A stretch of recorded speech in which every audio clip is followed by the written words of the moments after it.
Chapitre 6, les actes juridiques et les faits juridiques et leurs preuves. Donc, ce qu'il y a à retenir de ce chapitre, c'est déjà savoir distinguer les actes juridiques des faits juridiques. L'article 1100-1 du Code civil dit que les actes juridiques sont des manifestations de volonté destinées à produire des effets de droit.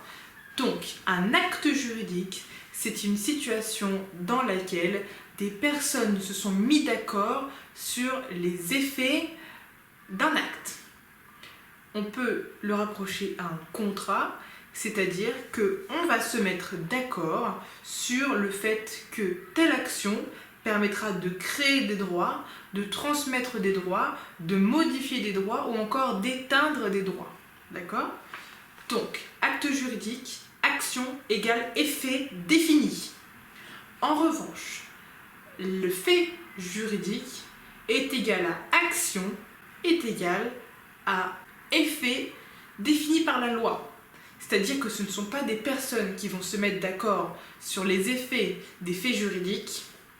Les faits juridiques vont avoir comme effet ceux définis par la loi. C'est-à-dire qu'un fait juridique, même s'il est volontaire, c'est-à-dire qu'on décide de braquer une banque, eh bien les effets que cet acte aura ne seront pas choisis, ne seront pas volontaires, on va dire. Le gars qui braque la banque, il veut pas qu'on le retrouve et qu'on le mette en prison. Voilà. Alors que les gens qui signent un bail, par exemple, eh bien les effets derrière, eh bien c'est eux aussi qui les ont choisis et ils les ont définis et ils vont s'appliquer et ils sont d'accord pour ça. Acte juridique, on est d'accord sur les effets produits.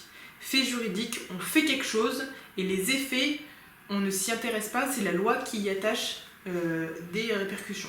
Ok, donc il faut savoir maintenant que la preuve, eh bien, c'est au demandeur, c'est à celui qui réclame l'exécution de quelque chose qui doit prouver, d'accord ? Si jamais une personne a cassé sa voiture et que le monsieur qui s'est fait casser sa voiture veut qu'on lui répare, c'est à lui de prouver que c'est machin qui a cassé sa voiture. Voilà, tout simplement. Dès que l'on prétend vouloir l'exécution de quelque chose, il faut le prouver. Donc, ça c'est le principe. Il faut savoir qu'il y a des exceptions et ces exceptions, ce sont les présomptions. Ces présomptions peuvent être simples ou irréfragables. Donc, une présomption simple, par exemple, serait celle qu'un logement qui a été fourni sans état des lieux est considéré en bon état, à moins d'en apporter la preuve contraire. Donc, une présomption simple, c'est une hypothèse que l'on va faire, à moins que quelqu'un nous prouve le contraire. D'accord ? On laisse la possibilité de prouver le contraire. Donc, c'est-à-dire que normalement, alors que normalement c'est au demandeur, c'est celui qui veut qu'il y ait l'obligation qui doit prouver, dans le cas d'une présomption simple, eh bien, il n'a pas à prouver puisque c'est normalement ce qui est censé se passer. Donc, c'est au défendeur de prouver. Et donc, la présomption irréfragable, où là, par exemple, ce serait l'employeur qui est forcément responsable de ce que fait ses employés, des fautes commises par ses employés. Donc ça veut dire qu'on ne peut pas en apporter la preuve contraire, c'est même pas une hypothèse, c'est juste un fait, c'est comme ça. Eh bien, une présomption irréfragable, voilà, c'est irréfragable, on ne peut pas en apporter la preuve contraire. D'accord ?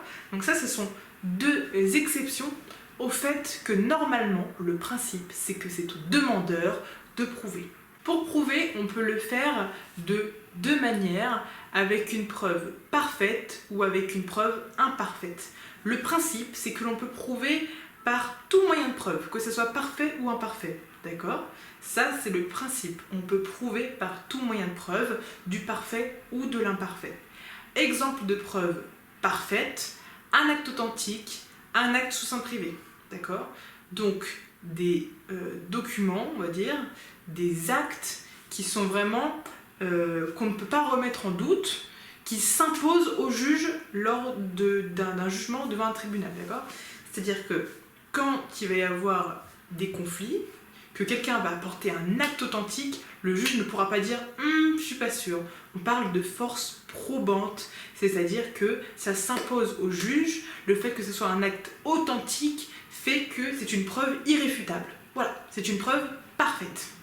Après, il y a donc les preuves imparfaites qui, au contraire, sont laissées à l'appréciation du juge. Donc c'est au juge de voir si, si ce témoignage-là, il peut être considéré comme une preuve ou pas. Voilà, la force probante est beaucoup plus faible qu'une preuve parfaite. D'accord?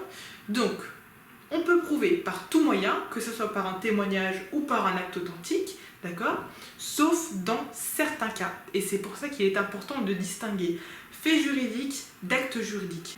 Par exemple, pour un fait juridique qui serait une mort ou une naissance, on est obligé de l'approuver par un acte authentique, par une preuve parfaite.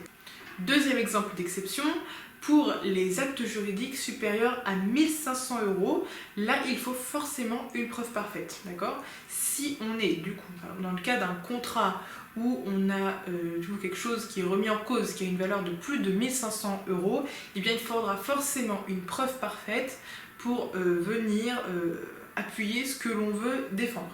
Donc cette obligation de preuve parfaite dès qu'on est au-dessus de 1 500 €, attention, elle peut devenir par tout moyen s'il y a une impossibilité de moyen ou morale. D'accord? On reprend. Il faut une preuve parfaite dès qu'on est au-dessus des 1 500 €.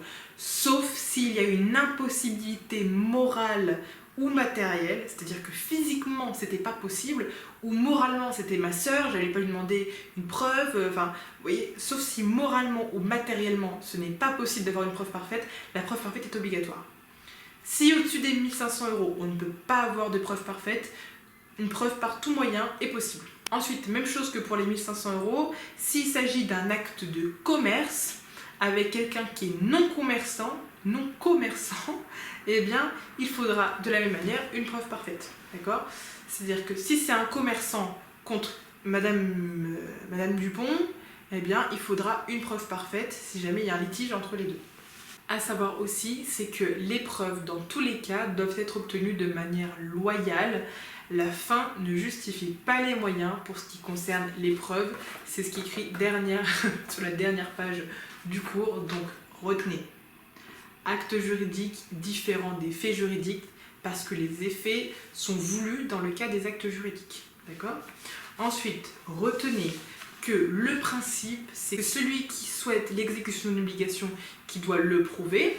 Ensuite, retenez qu'il existe des moyens de prouver de manière parfaite ou imparfaite et que dans certains cas, eh bien, la preuve parfaite est obligatoire, notamment dans le cas d'un décès, d'une naissance ou d'actes juridiques au-dessus de 1 500 €.